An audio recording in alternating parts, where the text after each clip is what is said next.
In Canada, our ideas about who makes up a family are continuing to grow and expand. One form of the family that has only been recognized relatively recently is the blended family. In this video, we will be providing more information about blended families, highlighting some of the challenges that they face, and introducing helpful strategies for parents in blended families to help their families thrive. Blended families are families involving a couple who is either married or common law, with children who were previously only raised by one of the two parents, likely from a previous marriage or relationship. Blended families are more commonly known as step families and can take many forms.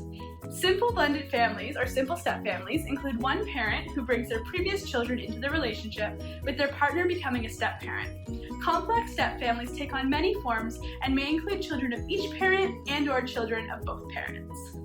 The 2011 Canadian Census was the first in Canada's history to officially include blended families. Thus, while the idea of a blended or step family may be relatively new, the 2011 census depicts the reality for many Canadians.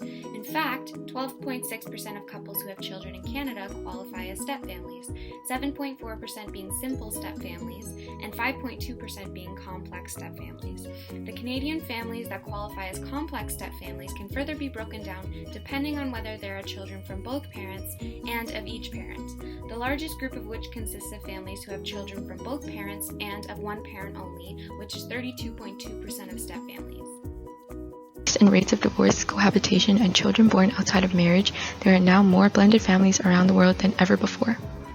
It has been found that the divorce rate for subsequent remarriages increases with each successive divorce. For this reason, it is common for families to go through multiple divorces and remarriages.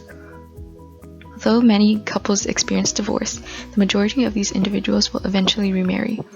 Studies show that younger adults are more likely to remarry than older adults, that most adults get remarried within 5 years after their divorce.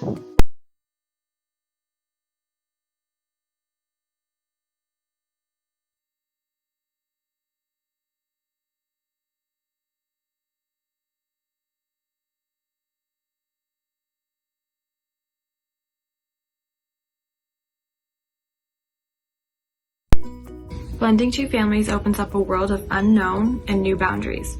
Because of this, they may face many unique obstacles. For example, they must work out territorial boundaries. Consider one side of this new family moving into the other side's house. This could bring up feelings of resentment in that the new family addition is taking over their space, or feeling like the home does not fully belong to the new addition of the family.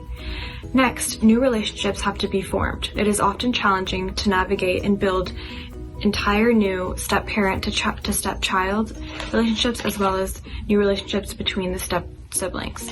Third, the blended family could experience financial difficulties as they have a larger family size on average and have both gone through expensive divorces. A final challenge of this family dynamic are the ambiguous boundaries with discipline. For example, children might not feel like they have to listen to their step-parent in conversations of discipline. This makes these conversations very difficult and complex. How to build a strong relationship with your stepchild. Put the child's needs first, show them love, affection, and maintain consistent house rules. Create new family traditions together. This helps build a strong relationship. Let the biological parent be in charge of the discipline until you build a stronger and more positive relationship with your stepchild. Give it time. Rome was not built in a day. Financial difficulties. Prioritize your spending, separate your needs and your wants. Plan on a budget. Save for an emergency fund. Take little portions of each paycheck and put it away for a rainy day. Stepchildren may feel like you are trying to replace their biological parent. Try and stay positive. Having open communication is really important, and use kindness. Never speak negatively about your stepchild's biological parent, even if enticed to do so.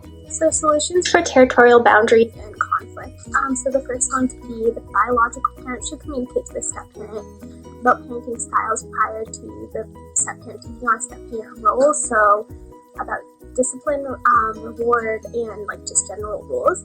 And then the second solution could be the step-parent to communicate to the child about their feelings and let the child express their feelings as well to the parent. By doing this, the child will feel as though they have a safe environment to communicate their feelings, and they'll feel validated and involved in the decision. When children feel involved in the decision, they're less likely to